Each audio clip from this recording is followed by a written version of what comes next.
உன் தரத்தை விட்டு இறங்கி இவ்வளவு கேவலமா பேசவே நான் எதிர்பார்க்கவே இல்லை. Will you stop it dot? Insult ஆகி வந்திருக்கிறது நான். அந்த பையன் என்னன்றது எனக்கு மட்டும் தான் தெரியும். எவன் மூஞ்சில முழிக்க கூடாதுன்னு நினைச்சனோ இன்னைக்கு அவன் வீட்டு வாசல்ல அவமானப்பட்டு வந்திருக்கேன். I'm not bothered about this woman. Let her go to hell. அவ எக்கடி கெட்டு போனா எனக்கு என்ன வந்துச்சு? இனிமே நான் அவன் மூஞ்சில முழிக்க போறது இல்ல. இப்போ உனக்கு சந்தோஷம் தானே? இது வரைக்கும் சரி எந்த பொண்ணையும் தப்பா பேசுறது இல்ல. ஆனா இப்ப வாய் வயிறுமா இருக்கிற ஒரு பொண்ணை கேவலமா பேசுறீங்க. நிறுத்துங்க.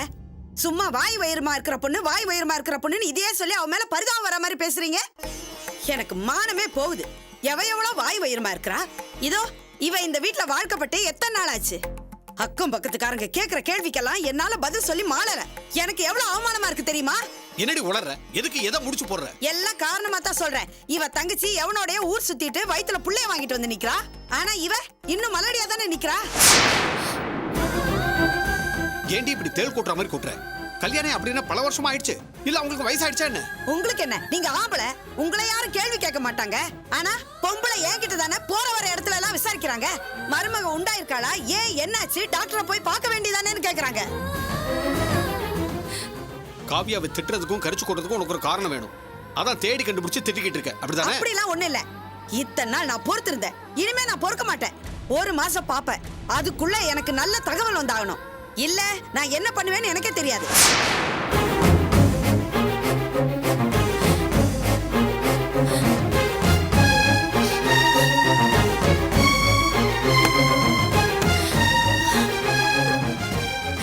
உன் தங்கச்சி பத்தி சொன்னது உன்னால தாங்கிக்க முடியல. உங்களால கீழே நான் அவமானப்பட்டது உங்களுக்கு தெரியுமா? உன்னால நான் உங்க வீட்டு வாசல் அவமானப்பட்டு நின்னு அதை மறந்துட்டியா? ஐயோ, நீங்க இன்னும் அதையே பேசிட்டு இருக்கீங்க. நான் இன்னும் கர்ப்பமாகல, குழந்தைய பெத்துக்கிற தகுதி இல்லாதவன்னு உங்க அம்மா பேசுறாங்க. அதுக்கு காரணம் நீங்க தானே. குழந்தைய இப்போதைக்கு வேணான்னு தள்ளி போடுறது நீங்க தானே. இப்போதைக்கு என்ன பண்ண சொல்ற? நான் அப்போ சொன்னதா இப்போ சொல்றேன். இப்போதைக்கு குழந்தை வேண்டாம். மறுபடியும் எங்க அம்மாவில வேற யாராச்சும் உங்ககிட்ட வந்து நீ மலடி உன்னால குழந்தை பெத்துக்க முடியலன்னு சொன்னாங்கன்னா டெல் them openly. உங்ககிட்ட எந்த ப்ராப்ளமும் இல்ல, எல்லா ப்ராப்ளமும் சரி கிட்ட தான். இஸ் இம்பார்ட்டன்ட் சொல்லு.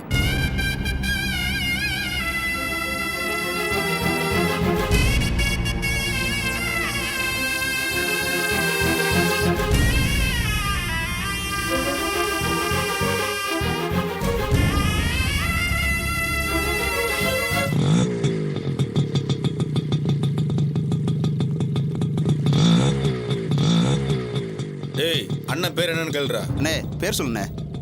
என் பேர் செல்வம். ஏன் என்ன விஷயம்? டேய், நோட்டீஸை கொடுறா. நோட்டீஸ் முடிஞ்சிருச்சுண்ணே. நோட்டீஸ் முடிஞ்சா என்ன, அண்ணன் நம்ம ஆள் தான். அண்ணே ஒண்ணும் இல்லண்ணே, நம்ம மாரியம்மன் கோயில் திருவிழா கோயில்ல கூழ் ஊத்த போறோம். அதுக்காக டொனேஷன் வசூல் பண்றோம். எவ்வளவு எழுத? என்ன எவ்வளவு எழுதுறதுன்னு கேட்டுட்டு 500 ரூபாய் எழுதுங்க. ஐயோ, என்கிட்ட அவ்வளவு பணம்லாம் இல்லைங்க. அட என்னப்பா இவ்வளவு யோசிக்கிற? அம்மன் விசேஷத்துக்கு தானே கேக்குறோம். அம்மன் அள்ளி தருவாப்பா, கொடுப்பா. அதுக்கு இல்லைங்க, 500 ரூபாய்லாம் என் தகுதிக்கு ரொம்ப மீறின பணம். இங்க பாருப்பா, எங்க ஏரியாவில் கடை போட்டிருக்க, நல்லா சம்பாதிக்கிற. நாங்க என்ன குடிக்கவா கேட்கிறோம்? அம்மனுக்கு கூழ் ஊத்த தானே கேட்கிறோம், கொடுப்பா. இல்லைங்க, 500 ரூபாய்லாம் முடியாது. நான் வேணா ஒரு 50 ரூபா தரேண்ணே. என்னது 50 ரூபாயா? ஏய், கடைக்கு இவ்வளோன்னு சொல்லி நாங்க ஃபிக்ஸ் பண்ணி வச்சிருக்கோம் தெரியுமா? 500 ரூபாய் கொடு. அப்படி நீ தரலன்னு வச்சுக்க, நீ இந்த ஏரியாவில் எப்படி கடை நடத்துறன்னு பார்க்கலாமா? அண்ணே என்னண்ணே வளவளன்னு பேசிட்டு பாக்கெட்ல இருந்து காசு எடுப்போனே. என்ன பண்றீங்க நீங்க? கையெடு. சொல்ல கேளுங்க. சொல்ல கேளியா? கையெடு. கையெடு கேக்குறல்ல. நீயே சும்மா போறியா? எடுத்து வாயா. யோ, புடியா சும்மா தந்து போறியா? எங்க இல்ல சொல்றல. யோ, தள்ளி போயா. குடு. என்ன தகராறு?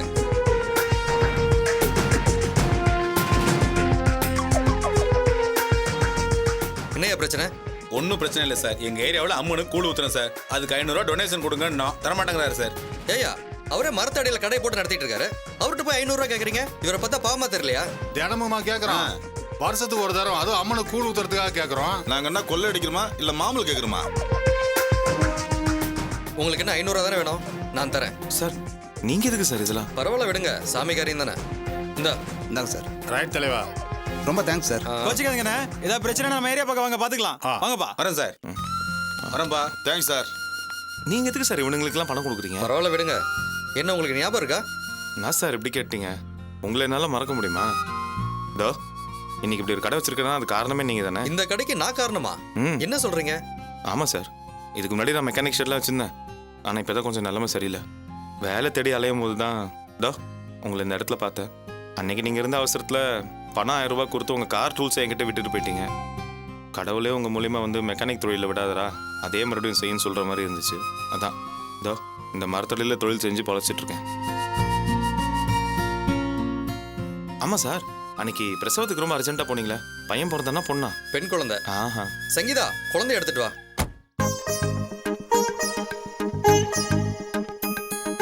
வா.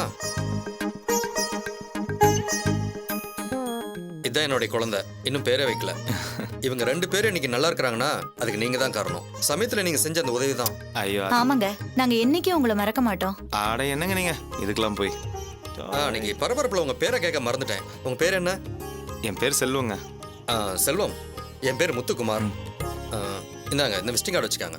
எந்த நேரத்தில் எந்த உதவி வேணாலும் எனக்கு ஃபோன் பண்ணுங்க. ம் சரி சார். அப்புறம் உங்களால் எனக்கு ஒரு உதவி ஆக வேண்டியிருக்கு. சொல்லுங்க சார். என் காருக்கு சரியான டிரைவரே அமையல. நான் தான் செல்ஃப் டிரைவ் பண்ணிட்டு இருக்கேன். சில நேரம் பிசினஸ் டென்ஷன்ல என்னால் காரே ஓட்ட முடியல. அதனால யாராவது டிரைவர் இருந்தா சொல்றீங்களா? கண்டிப்பா சொல்றேன் சார். ஏதாவது முக்கியமான வேலையா நீங்க வெளியூர் போறதா என்கிட்ட சொல்லுங்க சார், நானே வரேன். ஒரு நிமிஷம் இருங்க.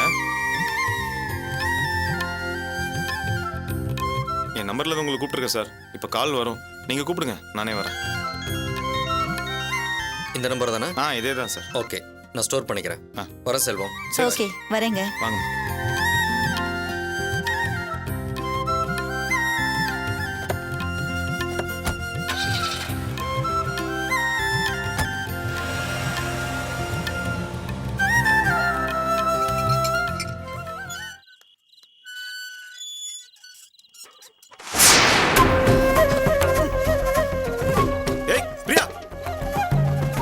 இந்த பக்கம் பயப்படி. உன்னை யார் இந்த வேலையெல்லாம் செய்ய சொன்னா? இந்த வேலை ஒண்ணு செய்ய சொல்லிட்டு அர்ச்சனா எங்க போனா? இல்ல மாமா, அக்கா தான் ரொம்ப நேரமா தண்ணி இறைச்சிட்டு இருந்தாங்க. பாவம் அவங்களே எவ்வளவு நேரமா தண்ணி இழுப்பாங்கன்னு நான் இப்பதான் வந்தேன். என்ன பிரியா நீ கொஞ்சமா உனக்கு கொஞ்சமாவது அறிவு இருக்கா? உன்னை யார் இவளுக்கு இந்த வேலை எல்லாம் கொடுக்க சொன்னது? நான் எங்க செய்ய சொன்னேன், அவளதான் செய்யறேன்னு சொன்னா. அவ சொல்லுவா, அவ சின்ன பொண்ணு, உனக்கு எங்க போச்சு அறிவு? குடிஞ்சு நிமிந்து வேலை பார்க்கும்போது ஏதோ ஒன்று ஆயிடுச்சுன்னா? மாமா அதெல்லாம் ஒண்ணும் ஆகாது. அக்கா மட்டும் தண்ணி இறைக்கலாம், குடம் தூக்கலாமா? அவளும் நீயும் ஒண்ணா? சும்மா இந்த பார், இதுக்கு மேல இந்த மாதிரி வேலை நீ செய்யக்கூடாது, புரிஞ்சுதா?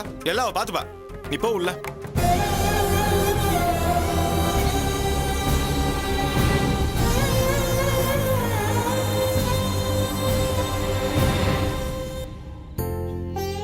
ஏன் பிரியா, நான் உன்னை ரெஸ்ட் தானே எடுக்க சொன்னேன். இந்த மாதிரி வேலை செய்யக்கூடாதுன்னு சொன்னல, அப்புறம் ஏன் இப்படி செய்யற?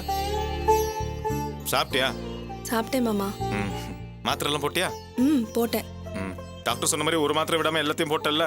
துணி மாத்திட்டு வாங்க, சாப்பிடலாம். சாப்பாடுலாம் அப்புறம் இருக்கட்டும், நீ போய் ஒரு பிளேட் கத்திய கொண்டா. சாப்பிட்டதுக்கு அப்புறம் பழம் சாப்பிடலாமே. சொன்னது சரியா? மாமா அக்கா இருக்கட்டும், நான் போய் எடுத்து. அதெல்லாம் ஒண்ணு வேணாமா, நீ இரு, அவ கொண்டு வருவா. ஏன்னு நின்று இருக்க, பிளேட் கத்திய கொண்டா போ.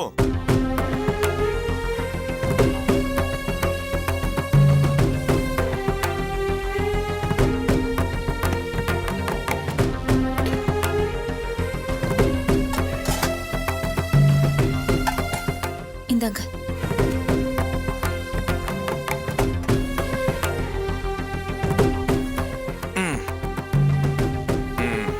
இந்தா சாப்பிடு. அக்காக்கு மாமா? அக்காலாம் அப்புறம் சாப்பிட்டுப்பா, நீ முதல்ல சாப்பிடு. அக்கா இன்னும் சாப்பாடு கூட சாப்பிடல. நான் சாப்பிடும் போதே சாப்பிட சொன்னேன். நீங்க வந்த பிறகு சாப்பிடுறேன்னு சொன்னாங்க. அவங்கவுங்க வயிற்று அவங்கவுங்க தான் பார்த்துக்கணும். நீ சாப்பிடு. நீ சாப்பிடுன்னு சொல்றல, இந்த மாதிரி நேரத்தில் பழம்லாம் சாப்பிட்டா தானே பிறக்க போகிற குழந்தை ஆரோக்கியமா பிறக்கும். அக்காக்கும் குழந்தை ஆரோக்கியமா பிறக்கணும்ல மாமா, அக்காக்கும் கொடுங்க. எனக்கு தெரியும், நான் சொன்னல, அவ அப்புறமா சாப்பிட்டு பண்ணு. இந்தா புடி, சாப்பிடு.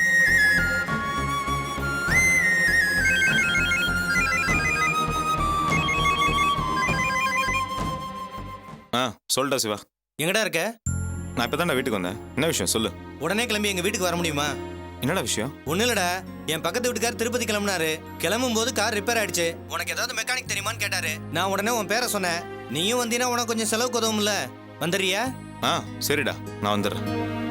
பிரியா, நான் ஒரு முக்கியமான வேலையா வெளில போக வேண்டியிருக்கு.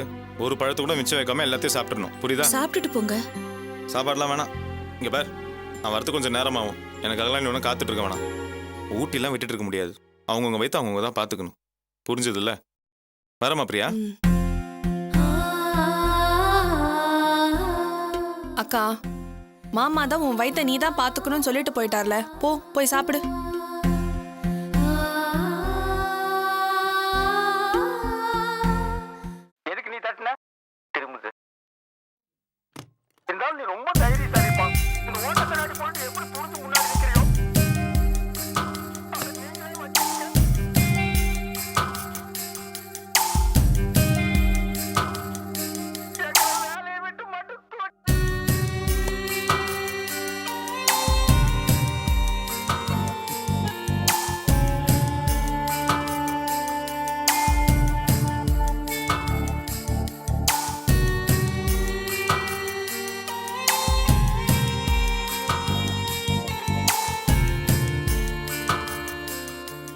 என்ன அப்படி பாக்குற? உன் பார்வைக்கு அர்த்தம் எனக்கு நல்லாவே புரியுது. என்னடா வழக்கத்துக்கு மாறா உல்டாவா இவன் பால் எடுத்துட்டு வந்திருக்கானே. ஒருவேளை இந்த பால் ஏதாவது வசிய மருந்து கலந்து இல்ல தூக்க மாத்திரை கலந்து கொடுத்து ஏன் விருப்பத்தை நிறைவேற்றிக்க பிளான் பண்ணிருக்கேன் தானே பாக்குற. இந்த வாசு அந்த மாதிரி கேவலமானவெல்லாம் கிடையாது. அந்த மாதிரி ஒரு பிட்டு போடுறதா இருந்தா நான் என்னைக்கோ போட்டு படத்தை ஓட்டிருப்பேனே. அதுக்காக இது எதுவும் கலக்காத சுத்தமான பால்னு நான் சொல்ல மாட்டேன். பாதாம், முந்திரி, பிஸ்தா. மேடம் ரொம்ப சூடா இருக்கீங்கல்ல, அந்த சூட்டை தணிக்கிறதுக்காக பனங்கற்கண்டெல்லாம் போட்டு நல்லா காய்ச்சி எடுத்துட்டு வந்திருக்கேன். இது சுத்தமான பால். சாப்பிடு, உடம்புக்கு ரொம்ப நல்லது. அவ்வளோ தூரம் உன்னை கம்பல் பண்ணி இன்னைக்கு நான் படத்துக்கு கூப்பிட்டேன். நீ தான் வரமாட்டேன்ட்ட. என்ன மாதிரி படம் தெரியுமா? அடடடா, அந்த ஹீரோ ஹீரோயினோட ரொமான்ஸ் சீனை அப்படி செதுக்கியிருக்கான். பார்த்தா உணர்ச்சியே இல்லாத மரக்கட்டைக்கு கூட லவ் பண்ணணும்னு தோணும். நீ மட்டும் இன்னைக்கு வந்திருந்த நமக்குள்ள இப்ப இருக்கிற இடைவெளி இருந்திருக்காது. தியேட்டர்லயே நாம நெருங்கி இருப்போம்.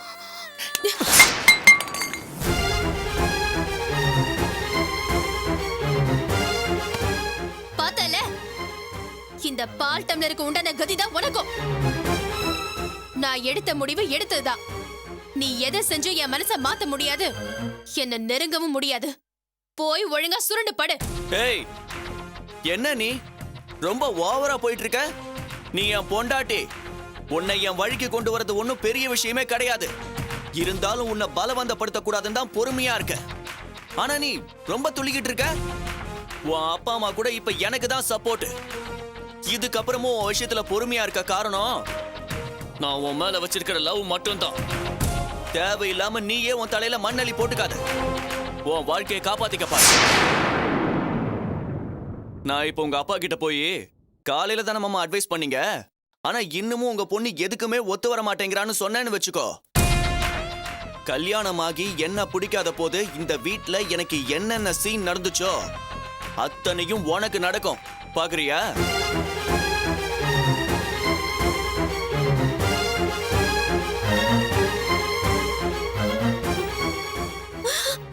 என்ன மன்னிச்சிரு வாசு. என் தப்ப நான் இப்ப உணர்ந்துட்டேன். என்ன நடந்திருந்தாலும் உன்னை அட்ஜஸ்ட் பண்ணிட்டு போறதுதான் குடும்ப வாழ்க்கைங்கிறது இப்ப நான் புரிஞ்சுக்கிட்டேன் வாசு. யாருக்காகவும் நான் ஏன் உங்களை வெறுத்து ஒதுக்கணும்? நம்ம குடும்ப வாழ்க்கையை கெடுத்துக்கணும்? நீங்க அன்னைக்கு சொன்ன மாதிரி என் மனசுலயும் உங்க மேல அன்பு, பாசம், அக்கறை எல்லாமே இருக்கு வாசு. இத்தனை நாளா உன்னை நான் வெறுத்து ஒதுக்குனதெல்லாம் தப்புதான். என்ன மன்னிச்சு ஏத்துக்க வாசு. ரவதி, உண்மையாவே உன் மனசை மாத்திக்கிட்டியா? ஆமா வாசு, இதெல்லாம் நீங்க யாருக்காக பண்ணீங்க? நாம நல்லா இருக்கணுங்கிறதுக்காக தானே. இத புரிஞ்சுக்காம எத்தனை நாளா உன் மனசை நோக்கடிச்சிட்டேன். என்னையும் மன்னிச்சிடு ரேவதி. நானும் உன்கிட்ட கொஞ்சம் ஓவரா தான் நடந்துக்கிட்டேன். அது உன் மேல உள்ள வெறுப்புல கிடையாது. எப்படியாவது உன் மனசை மாத்தி நாம சந்தோஷமா வாழணுங்கிறதுக்காக தான். நீ இவ்வளவு சீக்கிரம் மனசு மாத்திப்பேன்னு நான் நினைச்சு பார்க்கவே இல்லை ரேவதி.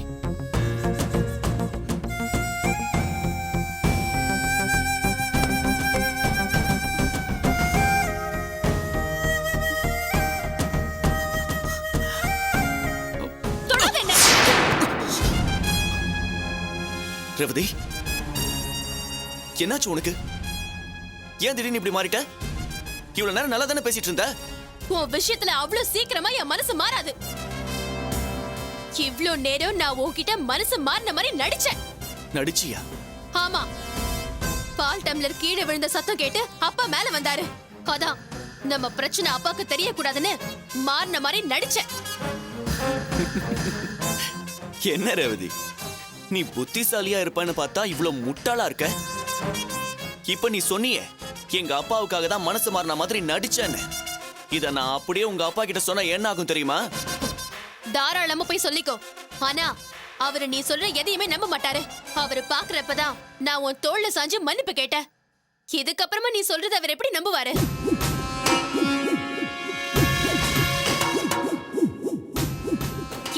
வெளி உலகத்தை பொறுத்த வரைக்கும் நாம 2 பேரும் அந்யோன்யமான தம்பதிகள் தான்.